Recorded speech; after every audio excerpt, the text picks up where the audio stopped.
Meu nome é Lara. Tenho 18 anos, mas, honestamente, às vezes sinto como se tivesse 80. Não pelos anos vividos, mas pelas cicatrizes invisíveis que carrego. Marcas deixadas por palavras afiadas, silêncios calculados e uma casa onde amor e dor usavam o mesmo perfume.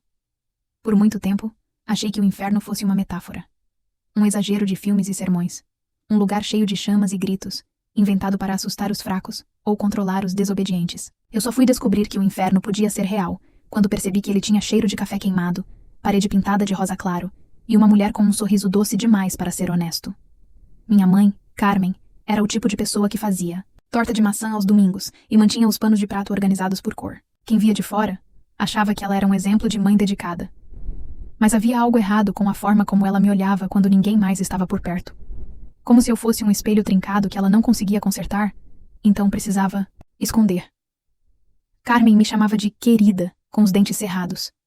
Se eu chorava, era porque estava fazendo cena. Se ria alto demais, queria aparecer. Se eu ficava em silêncio, era ingrata. Tudo tinha um peso, uma intenção, maliciosa. E a cada tentativa de me expressar, era como se eu estivesse traindo a mulher que me deu a vida. Mas ela não fazia isso sozinha. Renata, minha irmã mais velha, era a aliada perfeita. Tinha a mesma beleza dura da nossa mãe, o mesmo olhar afiado, o mesmo talento para transformar afeto em veneno. Se Carmen era a cela, Renata era o chicote, sempre pronta para ferir com palavras disfarçadas de brincadeiras. Aos 12 anos, fiz algo inofensivo. Cortei minha própria franja no banheiro com uma tesoura escolar. Me senti corajosa, dona de mim. Por alguns minutos até achei que estava bonita. Carmen me viu. Sem dizer uma palavra, me arrastou pelo corredor da casa, segurando meu braço com tanta força que deixou marcas roxas. Gritava como se eu tivesse cometido um crime imperdoável, como se meu cabelo fosse propriedade dela. Lembro de cada palavra cuspida com desprezo. Ridícula. Desgraçada. Olha o que você fez com esse rosto que eu gerei. Renata estava com o celular na mão. Filmou tudo. Postou no Instagram com a legenda: "Olhem a desesperada." Riu tanto que soluçou. Na escola, virei piada por semanas. Naquela época, eu ainda não tinha ferramentas para entender. Achei que era culpa minha. Achei que todas as famílias tinham seus monstros secretos. Aguentei. Porque não conhecia outra realidade. A casa onde eu cresci era bonita, sabe? Limpa, organizada, cheia de vasos de flores artificiais que nunca murchavam. As visitas achavam tudo encantador. Diziam que Carmen era uma guerreira, uma mulher forte. Renata era a filha que toda mãe queria. E eu? Eu era o erro ambulante, a rebelde, a ingrata, a decepcionante. Mas havia algo ainda pior do que os gritos e as humilhações públicas, o silêncio.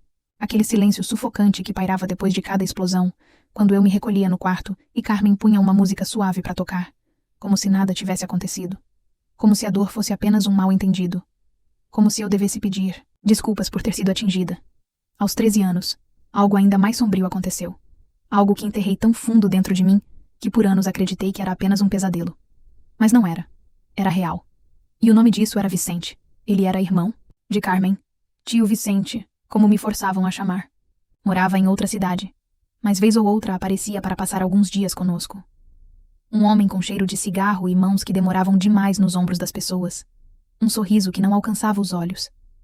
Naquela tarde, estávamos sozinhos, na sala. Eu com um livro no colo, ele com aquele olhar que fazia minha pele querer sair do corpo. Não gritei, não chorei. Só congelei. Nunca contei a ninguém. Carmen não teria acreditado. Renata teria zombado.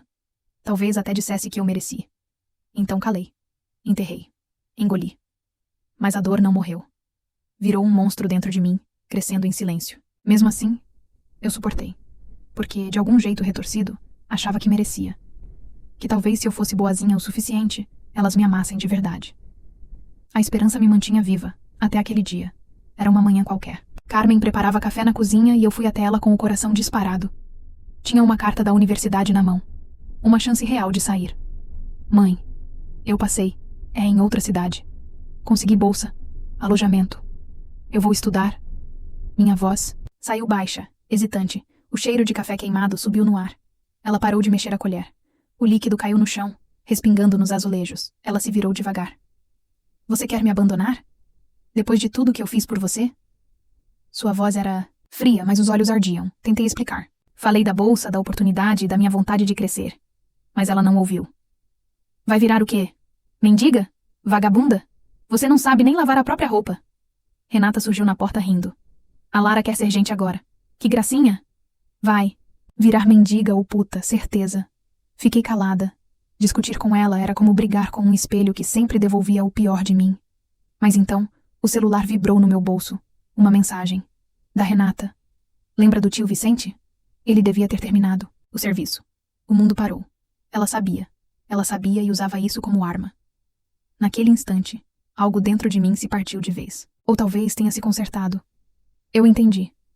Aquela casa nunca foi minha. Aquelas pessoas nunca me amaram. E não havia nada que eu pudesse fazer para mudar isso. Eu era prisioneira numa cela de flores. Mas estava viva. E enquanto houvesse fôlego, havia uma chance de fugir. Naquela noite, me olhei no espelho e disse em voz baixa: eu vou embora, nem que seja no escuro, nem que eu tenha que correr até o fim do mundo. Mas eu vou. O envelope branco estava entre minhas mãos como uma granada prestes a explodir. Eu já sabia o conteúdo. Tinha lido a carta da universidade umas 10 vezes no quarto, com o coração batendo forte, como se cada palavra fosse uma promessa, de um futuro que eu nunca imaginei que pudesse ser meu. Fui aprovada. Passei. Não era só uma faculdade. Era a chance de sair. Uma cidade a quilômetros de distância. Uma bolsa integral. Alojamento garantido. Eu podia ir embora. Respirar. Ser. Mas naquele café da manhã, a mesa de fórmica amarelada parecia uma trincheira. Carmen estava de costas, mexendo o café com força, como se tentasse resolver a vida com a colher. A chaleira ainda soltava fumaça. Renata mastigava uma torrada com um som irritante de quem sabia que estava no controle. Eu estava tremendo. Mãe. Comecei hesitando. Ela não respondeu. Eu passei. Na universidade, em outra cidade. Ela parou de mexer o café. Por um segundo, o tempo congelou. Nenhum som. Nem um pássaro lá fora. Nem o estalo da geladeira. Então o café escorreu da colher, caindo no chão em gotas negras, sujando o piso limpo que ela esfregava todos os dias como se fosse o altar da sua santidade doméstica. Ela se virou devagar, os olhos fixos em mim, como se eu tivesse acabado de anunciar um assassinato. Você quer me abandonar? Disse baixo, cada palavra cortando o ar como lâmina. Depois de tudo que eu fiz por você? Não é isso, mãe. É uma chance. Eu consegui bolsa. Eu posso ir. Eu quero ir. Eu tentei sorrir, mas minha voz tremia. E ela percebeu. Ela sempre percebia. Chance? Ela repetiu, rindo sem humor. Você não tem chance nenhuma. Você acha que sabe viver sozinha?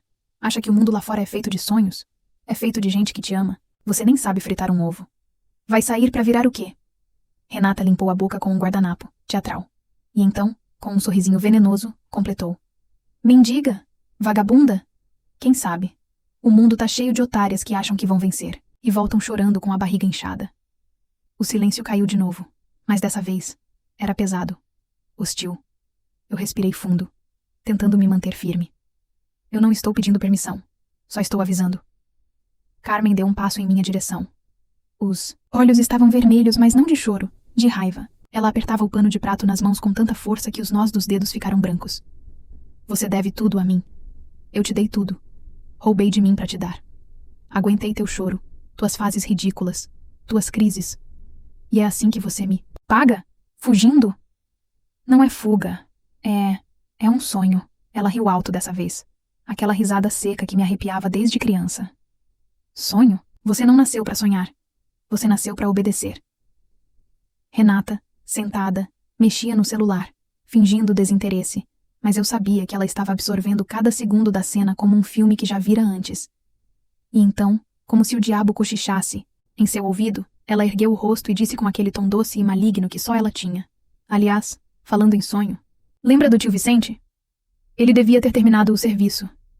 Meu sangue gelou. O celular vibrou no meu bolso. Tremia ao ver o nome dela na tela. Abri a mensagem. Lembra do tio Vicente? Ele devia ter terminado o serviço. Engoli em seco.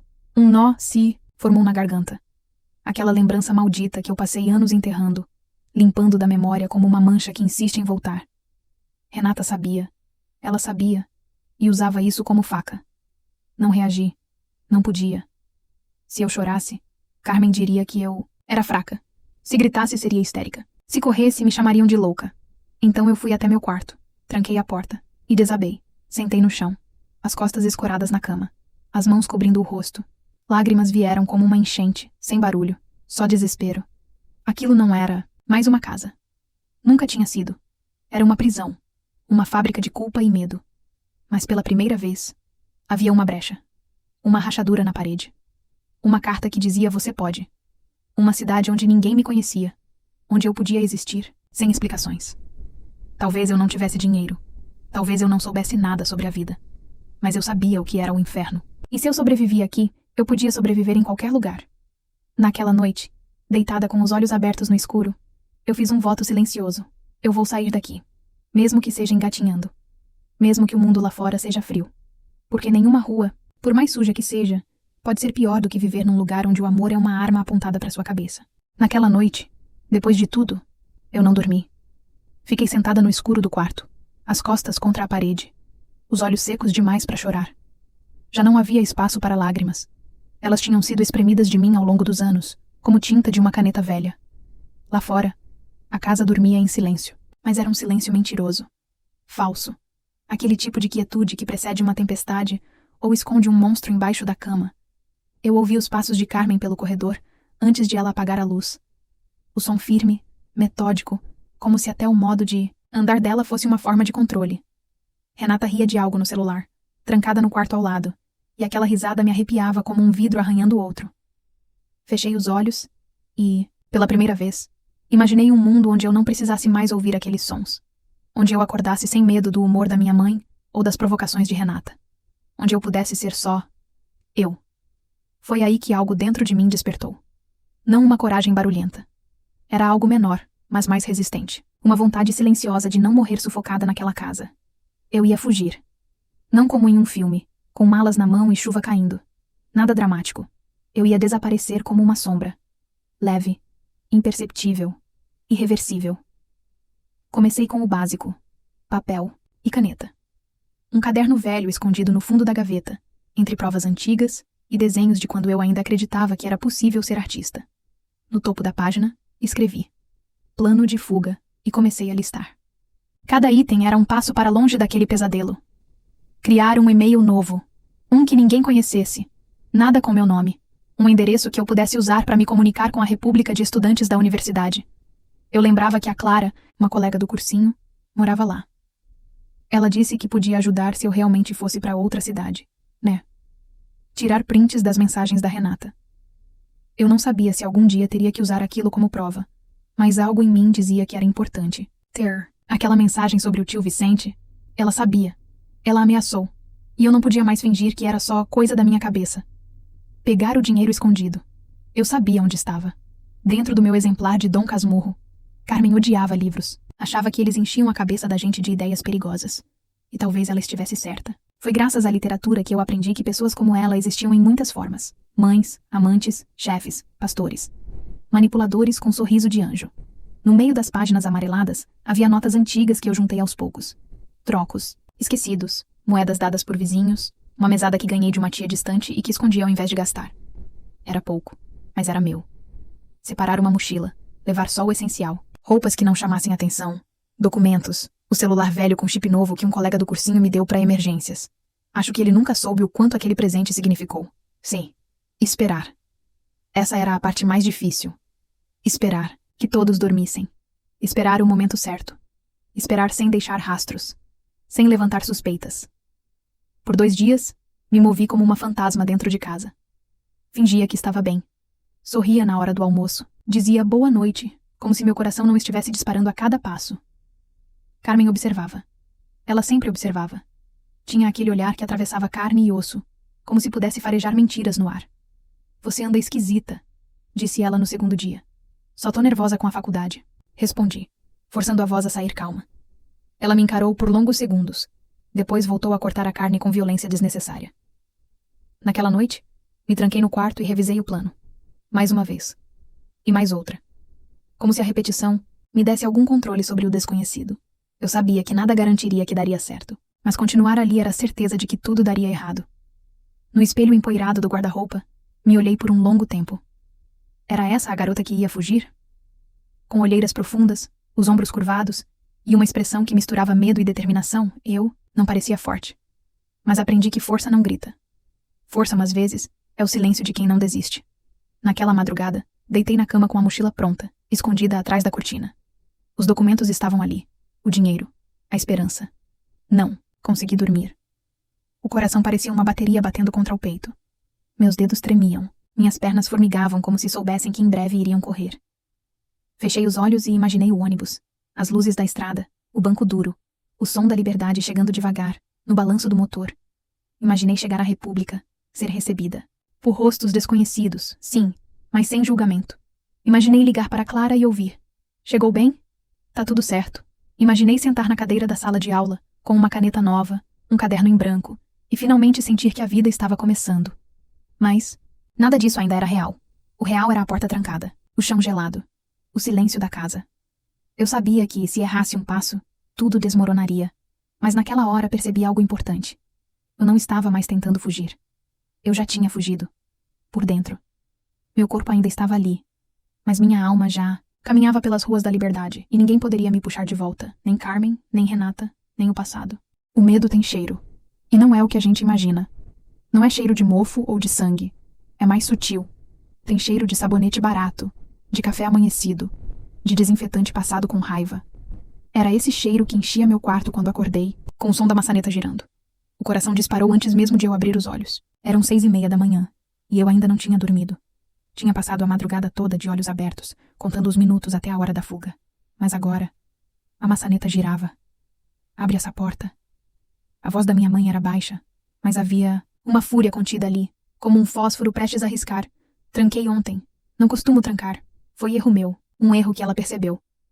Por que a porta tá trancada, Lara? Tá escondendo o quê? Levantei devagar, tentando pensar. Me aproximei da porta e girei a chave com as mãos ainda tremendo. Ela entrou sem pedir. Os olhos varreram o quarto como um radar. Sabia o que procurar. Sempre soube. E então viu. A mochila encostada na parede. "O que você tá fazendo?" perguntou. E não era bem uma pergunta. Era uma acusação. "Tô arrumando minhas coisas pra faculdade." Eu tentei sorrir. Mentir? Com doçura. Ela sempre dizia que eu era péssima atriz. Ela deu 2 passos à frente, os olhos ardendo como brasa. Apontou o dedo pra mim, depois pra mochila. "Você acha que eu sou idiota? Tá querendo me enganar, é isso? Vai fugir?" "Não é fugir, mãe. É minha vida. É um sonho. Você sempre disse que eu devia ter um futuro. Isso é meu futuro. O seu futuro é aqui. Comigo." Ela avançou de repente. Agarrou meu braço com força, os dedos cravando na pele. "Você é minha", disse, entre os dentes. Minha. Senti as lágrimas subirem, mas não deixei cair. Não mais. Soltei o braço dela devagar, me afastando, os olhos fixos nos dela. Pela primeira vez, não com medo. Com um tipo estranho de clareza. Aquele quarto não era mais meu. Aquele corpo, aquele nome, aquela vida. Nada mais era dela. Naquela tarde, não saí do quarto.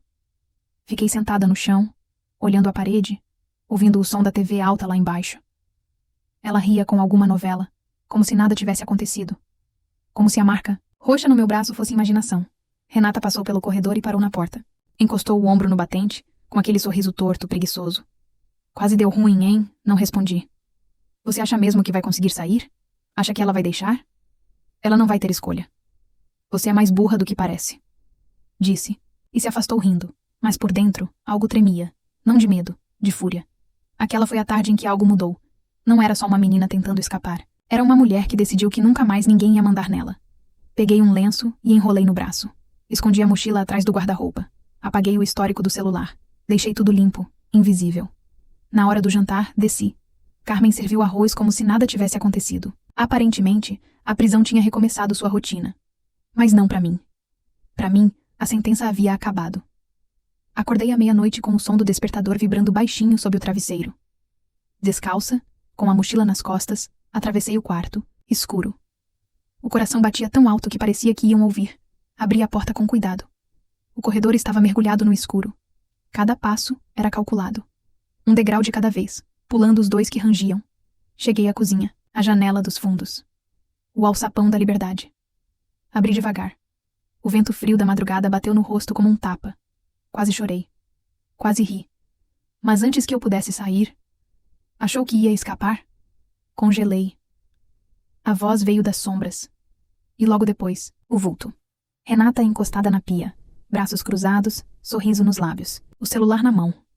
Sabia que você era idiota, mas não pensei que fosse tão previsível. Meu corpo travou. Pensei em correr, mas ela era mais rápida. Em gritar, mas ninguém ouviria. Ela deu um passo. Eu dei 2 para trás. Mas então, algo inesperado. Ela suspirou. E os olhos, pela primeira vez, não pareciam cheios de veneno.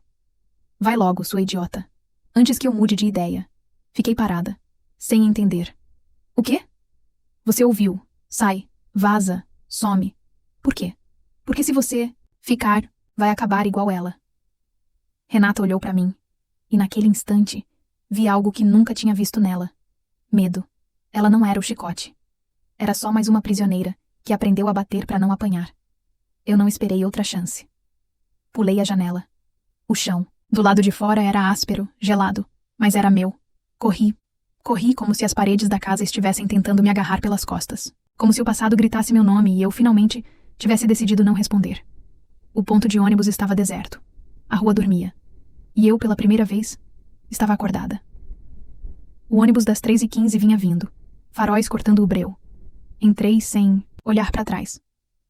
Sentei no fundo, a mochila no colo. E quando as rodas começaram a girar, senti como se minha vida tivesse começado ali. Naquele banco duro, naquela madrugada qualquer, naquela fuga que não era covardia, era renascimento. E mesmo que eu não tivesse certeza do que me esperava. Uma coisa eu sabia, eu nunca mais seria delas. O ônibus seguiu seu curso pela estrada escura como se estivesse engolindo quilômetros de passado. A cada curva, sentia como se um pedaço da prisão fosse ficando para trás. Mas o corpo ainda doía. Não de cansaço. Era a dor de anos comprimidos num só momento. Uma dor que não sangra, mas marca. As luzes dentro do ônibus eram amareladas, e a maioria dos passageiros dormia com os rostos encostados nas janelas. Eu não conseguia fechar os olhos. Tinha medo de que, se dormisse, acordaria de novo no meu quarto, com Carmen batendo a porta e Renata rindo da minha cara. A mochila no meu colo era leve, mas sentia como se pesasse toneladas. Nela estavam as poucas roupas que eu consegui pegar, o celular com chip novo, o dinheiro do Dom Casmurro e meus pedaços. Os cacos de mim que consegui reunir. Olhei para o vidro embaçado da janela. Vi meu reflexo mal iluminado. Os olhos fundos, o cabelo bagunçado, o rosto duro, mas havia algo novo ali. Um brilho sutil, escondido debaixo da exaustão. Era liberdade? Não. Ainda não. Era só o vazio entre a fuga e o recomeço. O celular vibrava de vez em quando com notificações que eu ignorava. Não podia me dar ao luxo de responder ninguém agora. Desativei o antigo chip antes de sair de casa, mas mesmo assim, o medo de que tivessem me rastreado ainda latejava. E se Carmen tivesse acordado e ligado para a polícia? E se dissesse que eu fui sequestrada?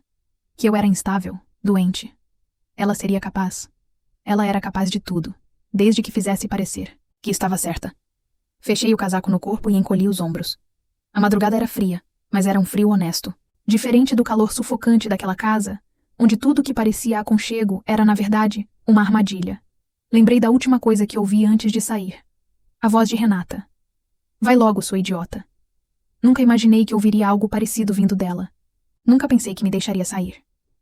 Mas havia um cansaço nos olhos dela. Um tipo de rendição silenciosa. E naquele segundo em que nossos olhares se cruzaram, entendi. Ela não era apenas cúmplice. Era também refém. Renata tinha aprendido a sobreviver jogando o jogo da Carmen. Um jogo onde amor era chantagem e obediência era recompensa. Talvez deixar eu sair fosse a primeira coisa realmente humana que ela tenha feito em anos. Mas eu não podia me agarrar a isso. Não podia me permitir sentir dó. A madrugada seguia e, com ela, os pensamentos. Fui tomada por lembranças. Pequenas cenas que por anos eu tentei enterrar. A primeira vez que me chamaram de ingrata por dizer que estava triste. A vez em que chorei trancada no banheiro depois de Carmen rasgar uma carta que recebi do cursinho. As palavras da minha irmã quando contei que sonhava em morar fora. Você não é ninguém para sonhar tanto. Cada memória era uma corrente se rompendo. Doía, mas libertava. Quando o ônibus parou numa rodoviária de cidade pequena para os passageiros esticarem as pernas, desci também. Caminhei até o banheiro, lavei o rosto com água gelada e me encarei no espelho. Você tá viva, sussurrei. E só o fato de dizer aquilo doeu e curou. Na cafeteria da rodoviária comprei um pão com queijo e um café com leite. O troco era pouco, mas suficiente para mais uma ligação, se eu precisasse. Guardei cada moeda como se fosse ouro. Sentei numa das cadeiras de plástico e, por um momento, só respirei. Pela primeira vez em muito tempo, não havia ninguém gritando meu nome, ninguém dizendo o que eu devia sentir. Eu era só uma garota de 18 anos com olheiras fundas e uma mochila rasgada. Mas ali, eu era dona de mim. De volta ao ônibus, fechei os olhos e, enfim, o sono me venceu. Sonhei com uma casa de portas abertas, com risos que não cortavam, com um quarto onde eu pudesse existir inteira. Acordei com o motorista avisando a chegada na rodoviária da cidade. O céu começava a clarear, tingido de tons alaranjados e rosa, como se o universo me dissesse: você conseguiu. Desci do ônibus, os joelhos trêmulos. A mochila nas costas parecia mais leve agora. Abri o celular. Nenhuma mensagem da Clara ainda. Mas eu tinha o endereço da República anotado num papel dobrado dentro da carteira. Coloquei os fones de ouvido. Toquei uma música qualquer. Nem prestei atenção. Só queria abafar o som da cidade estranha. Queria um espaço seguro dentro de mim mesma enquanto caminhava até o novo mundo. As ruas ainda estavam vazias. Comércios fechados, a brisa cortante. Da manhã e eu, atravessando tudo como quem carrega uma pequena chama nas mãos. A República não era longe. 20 minutos a pé.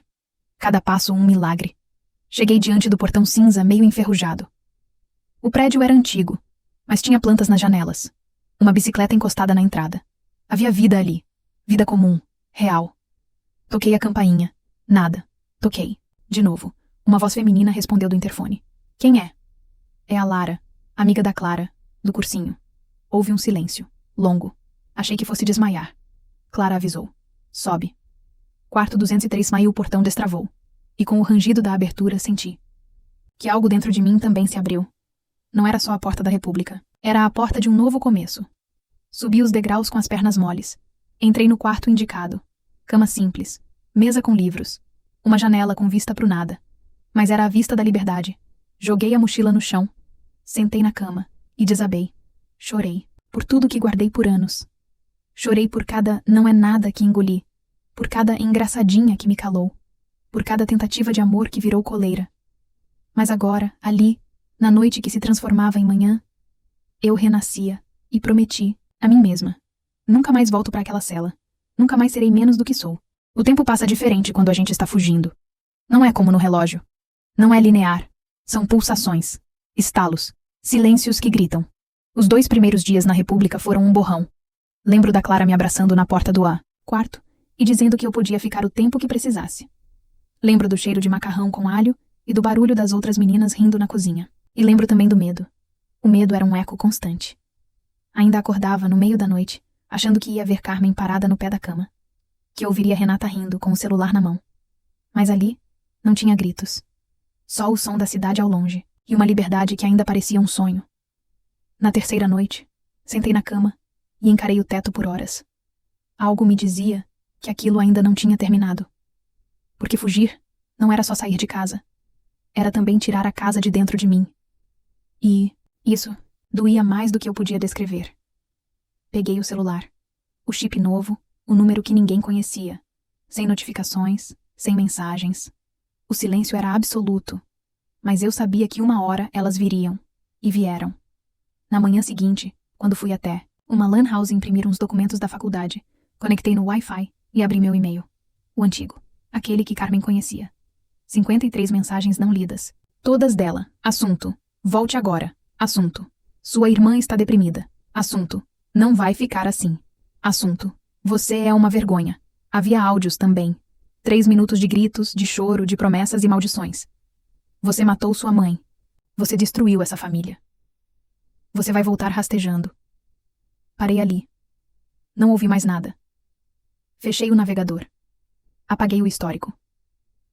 Mas o peso daquelas palavras me acompanhou de volta até a República, como uma sombra grudada nos meus calcanhares.